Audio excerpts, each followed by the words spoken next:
దర్శనం చేసుకున్నాము, అంతా ఓకే బాగానే ఉంది.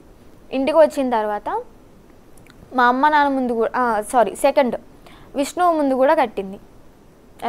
తాళని చెప్పలేదు, ఒక తాయిత్తు అని చెప్పని ఓపెన్ అప్ అయిపోతుంది, నేను నిజం చెప్పేస్తాను. తాయిత్తు అని చెప్పని కట్టింది.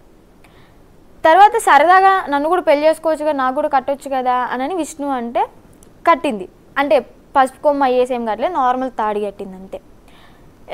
దానికి విష్ణు నన్ను కూడా పెళ్లి చేసుకుంది అని చెప్పని అంటున్నాడు. సో అయితే ఇక్కడ మ్యాటర్ ఏంటంటే తను వెళ్ళిపోయింది, తాళి కట్టించుకున్నాము, పెళ్ళి అయిపోయింది, మాకు వెళ్ళిపోయింది. ఒక వారం మాకు మళ్ళీ వచ్చింది. వస్తే ఏం చేసిందంటే చెన్నై నుంచి నాకు ఒక గోల్డ్ చైన్ కొనుక్కొచ్చింది. చిన్నవి 2 మంగళసూత్రాలు, ఒక గోల్డ్ చైన్ కొనుక్కొచ్చింది. అది మా ఫ్యామిలీ అందరి ముందే చైన్ మెల్ల వేసింది. మా అన్నయ్య, మా నాన్న, మా అమ్మ ముగ్గురు ఉన్నారు. చైన్ మెల్ల వేసింది. ఇష్టం లేకపోతే మరి అప్పుడే ఆపొచ్చు కదా మా పేరెంట్స్కి. చక్కగా కట్టాము, ఆశీర్వాదం తీసుకున్నాము. కోడలి పిల్ల అని పిలుచుకున్నారు. ఇంట్లో అందరం ఒక ఫ్యామిలీలా కలిసిపోయాము. ఆమె వెళ్ళిపోయిన తర్వాత కూడా ఫోన్లు చేసి మా మమ్మీని ఏమని పిలుస్తుంది అంటే తను సుందరి అని పిలుస్తుంది. ఏంటి సుందరి ఏం చేస్తున్నావు అంటే, ఏంటి కోడలి పిల్ల తిన్నావా, ఎలా ఉన్నావు అని బాగోగులన్నీ బాగా తెలుసుకునేవాళ్ళం, మంచిగా ఉండేవాళ్ళం. మధ్యలో ఈ విష్ణుకి నచ్చలే అలాగా. తనకి క్లోజ్ అయిపోతున్నామని ఏమో కానీ, లేదా నేను అటు అట్రాక్ట్ అయిపోతున్నాను ఏ మైండ్తో థింక్ చేసాడో తెలియదు కానీ తనకి నచ్చలేదు. నచ్చకపోవడం వల్ల సో ఇంకా తన మీద లేనిపోని అన్నీ చెప్పడాలు అవి క్రియేట్ చేశాడు. మా మమ్మీ వాళ్ళకి బ్యాడ్గా చెప్పడం, లేదంటే మా మమ్మీ వాళ్ళకి ఇష్టమే, వాళ్ళ ముందే కదా నేను తాళి కట్టించుకుంది. వీడియోస్ కూడా ఉండాలి, మరి ఆమె దగ్గర ఉండాలి, ఉన్నాయో లేవో తెలీదు. అంటే మీరు ఇష్టపూర్వకంగానే అఘోరిని పెళ్లి చేసుకున్నారా? అవును. అంటే ఏంటి అంటే మీరు అనుకోవచ్చు ఒక అబ్బాయిని పెళ్లి చేసుకుంటే మంచి లైఫ్ ఉంటుంది కదా అని. నేనేంటంటే తన జెన్యూనిటీ నాకు నచ్చింది. తన అమ్మాయా అబ్బాయా అదర్సా అని నేను ఎప్పుడు థింక్ చేయలే. జెన్యూనిటీగా ఉంటే చాలు, నాకు ఒక తోడు ఉంటే చాలు. పిల్లలు అంటారా ఏదో ఒక అనాథాశ్రమంలో తెచ్చుకుని పెంచుకోవచ్చు, వాళ్ళకి లైఫ్ ఇచ్చినట్టే అవుతుంది. ఇంకా నాకు సెక్స్ అంటారు, సెక్స్ మెయిన్ కాదు నాకు, ఎప్పుడు నాకు సెక్స్ మీద ఇంట్రెస్ట్ లేదు. సో అలాగా తనకి ఒక లైఫ్ ఇచ్చినట్టు అవుతుంది. నేను కూడా తనకు తోడున్నట్టు ఉంటుంది, తను నాకు తోడున్నట్టు ఉంటుంది. ఓకే, మేమిద్దరం మనస్ఫూర్తిగా మా మనసులు కలిసాయి, మనస్ఫూర్తిగా ఇష్టపడ్డాము, పెళ్లి చేసుకున్నాము. వీళ్ళకి తెలుసు ఆల్రెడీ, అందరికీ, మా ఫ్యామిలీ అందరికీ తెలుసు, విష్ణుకి కూడా తెలుసు.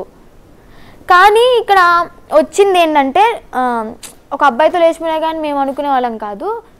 నువ్వు అటు ఇటు కానోడితో ఎలాగ వెళ్తావు అని చెప్పనంటే, మరి ఇంట్లో తాళి కట్టినప్పుడు మీరేం చేశారంటే దానికి ఆన్సర్ లేదు మా వాళ్ళ దగ్గర. అది కరెక్టే కదా, ఆన్సర్ లేదు.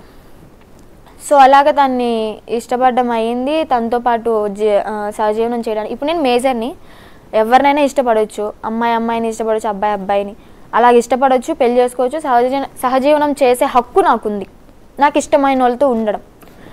అలాగే అందుకే నేను ఇక్కడ మేజర్ అనే పదం వాడాను. దాన్ని పట్టుకొని విష్ణు ఎగతాళి చేస్తూ నువ్వు మేజర్ కదా అని 100 సార్లు నా చెవు దగ్గరే మాట్లాడాడు అనమాట.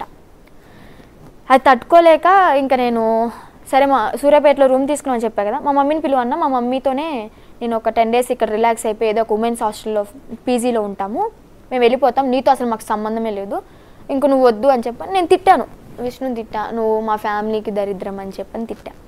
దానికి ఓకే నా దరిద్రం నీకెందుకులే, నీ కర్మ నాకు వద్దు అని చెప్పని కటిఫ్ చేసుకున్నాను. నిన్న నైట్ కటిఫ్ చేసుకున్నాడు. ఇంక మా మమ్మీ వాళ్ళు వచ్చారు, 2కో ఏమో వచ్చారు మా మమ్మీ వాళ్ళు. ఇంకా అప్పటికప్పుడే బయలుదేరి బస్సు కోసం వెయిట్ చేస్తూ 5:30కో 6కో సూర్యాపేటలో బస్సు ఎక్కాం, విజయవాడ వచ్చాము. విజయవాడ వస్తే మమ్మీ నన్ను ఎక్కడ తీసుకెళ్తున్నారు మమ్మీ, ఇంటికే కదా తీసుకెళ్తుంది అంటే ఇంటికే అని చెప్పని విజయవాడ వచ్చేదాకా నమ్మించారు. విజయవాడ వచ్చిన తర్వాత రేపల్ల బస్సు ఎదుగుతున్నారు మా సొంతూరు తీసుకెళ్ళడానికి. అక్కడికి నేను రానని చెప్పా. నేను ముందే చెప్పా, నేను మన ఊరు వస్తాను, నేను కాదంట్లా, కానీ నాకు రెస్ట్ కావాలి, నా మైండ్కి రిలాక్స్ కావాలి. ఈ గొడవల మధ్యలో నేను అక్కడికి వచ్చి వాళ్ళ మాటలు విని నేను సూసైడ్ చేసుకున్నా కానీ మీకు ఆశ్చర్యపోవక్కర్లేదు అని చెప్పని అన్నాను. ఇప్పుడు అందుకే నేను ఇక్కడికి రావడం జరిగింది. ఎందుకంటే వీళ్ళు ఏవేవో మందులు వేస్తున్నారు నాకు. మొన్న విష్ణు గుంటూరు మానస హాస్పిటల్ అని చెప్పి సైకాలజిస్ట్ హాస్పిటల్ దగ్గర తీసుకెళ్లారు. ఆ డాక్టర్ ఏంటంటే విష్ణు చెప్పిన మాటలు విన్నాడు. విష్ణు కొన్ని అటు ఇటు చెప్తుంటే నేను కరెక్ట్గా చెప్పాను. ఆ మాటలు విని నాకు ట్యాబ్లెట్లు ఇచ్చారు కానీ నాకు ఎలాంటి చెకప్స్ జరగలేదు. ఏ టాబ్లెట్లు ఇచ్చారమ్మా? అవి మా అన్నయ్య వాళ్ళు దాచేసుకున్నారు. ఇప్పుడు ఆ పేపర్ ఉండేది కదా, హాస్పిటల్ ఇచ్చిన పేపరు, అది చూయించి నన్ను పిచ్చిదాన్ని అని చెప్పి మళ్ళీ వెనక్కి తెచ్చుకోవాలని చెప్పి ట్రై చేస్తున్నారు. ఇప్పుడు పిచ్చిదారి చూస్తున్న జనంలో ఏ ఒక్కరు కూడా అనుకోరు. అదే కదా, మెచ్యూర్డ్గా మాట్లాడుతున్నాం, అదే కదా, చక్కగా మాట్లాడుతున్నాం. సో ఇక్కడ ఆ పేపర్ ఒకటి వాళ్ళ చేతిలో ఉంది, ప్లస్ ట్యాబ్లెట్లు అవి. ఎందుకంటే 6 నెలలు నిద్రలోనే ఉంటారంట ఆ ట్యాబ్లెట్స్ వేసుకుంటే, కళ్ళు కూడా సరిగ్గా కనిపించవంట. అలాంటి ట్యాబ్లెట్స్ తీసుకున్నాడు విష్ణు. నాకు బేసిక్గా సైకాలజిస్ట్ దగ్గరికి వెళ్ళినప్పుడు చెకప్స్ మెయిన్ జరుగుతాయి, విపరీతమైన చెకప్ చేస్తారు, కౌన్సిలింగ్ చేస్తారు. ఒక 2-3 అవర్స్ అసలు నువ్వు ఎందుకు సఫర్ అవుతున్నావు, ఎందుకు టెన్షన్ పడుతున్నావు అని ఒక 2-3 గంటల టైం తీసుకుంటారు. అయ్యో అసలు మేము 10 minutes కూడా లేము డాక్టర్ దగ్గర. తర్వాత కూడా ఇచ్చే టాబ్లెట్స్ ఏంటంటే యాంగ్జైటీ తగ్గడానికి ఒక టాబ్లెట్ ఇస్తారు, రిలాక్స్ అవ్వడానికి, హ్యాపీగా ఎక్కువ నిద్రపోతే నువ్వు మరుసటి రోజు పిచ్చి ఆలోచనలు అధిక ఆలోచనలు రాకుండా ఉంటాయని నిద్ర పట్టడానికి టాబ్లెట్స్ ఇస్తారు. ఇవి తప్ప వేరే టాబ్లెట్స్ ఎవరు ఎవరు ఐస్ కూడా కనిపించవు అని చెప్పని అన్నారు, కళ్ళు కూడా కొంచెం మసమసగా కనిపిస్తాయి అని చెప్పని అన్నారు. ఓకే, అలాంటి టాబ్లెట్స్ ఇప్పించారు నాకు, నేను వేసుకోలేదు. ఓకే, మొన్న విష్ణు బలవంతం చేస్తే మధ్యాహ్నం టాబ్లెట్ ఒకటి చిన్నది ఉంటే అది ఒకటే వేసుకున్నాను. అది స్లీపింగ్, నిద్రపోవడానికి ఇస్తారు, సహజంగా ఇచ్చేది అది. ఎందుకంటే ఎక్కువ నిద్రపోతే ఏంటంటే యాంగ్జైటీ, ఆందోళన, రకరకాల స్ట్రెస్ ఇవన్నీ తగ్గుతాయి, హ్యాపీగా నిద్రపోతారని అది ఇస్తారు సహజంగా ఎవరికైనా సరే. ఇప్పుడు నేను చెప్పేది ఏంటంటే నాకు ఎలాంటి పిచ్చి లేదు, నేను మంచిగానే ఉన్నాను, మెంటల్లీ స్టేబుల్గానే ఉన్నాను, అన్నిట్లో పర్ఫెక్ట్ ఉన్నాను. అది నువ్వు బంగారు తల్లిలా ఉన్నావమ్మా. నువ్వు ఎక్కడ నీకు అలాంటిది ఉందంటే మేమే కాదు, ఇప్పుడు కొన్ని వేల మంది చూస్తున్నారమ్మా నిన్ను. చూస్తున్న ఏ ఒక్కరు కూడా నువ్వు నీలో ఇది కూడా లేదు, చాలా మెచ్యూర్డ్గా ఉన్నావు. బట్ ఏదో ఒక విషయంలో సఫర్ అవుతున్నావు అనేది నాకు కూడా అర్థమవుతుంది, చూస్తున్న జనానికి. సఫర్ అవుతున్నావు అంటే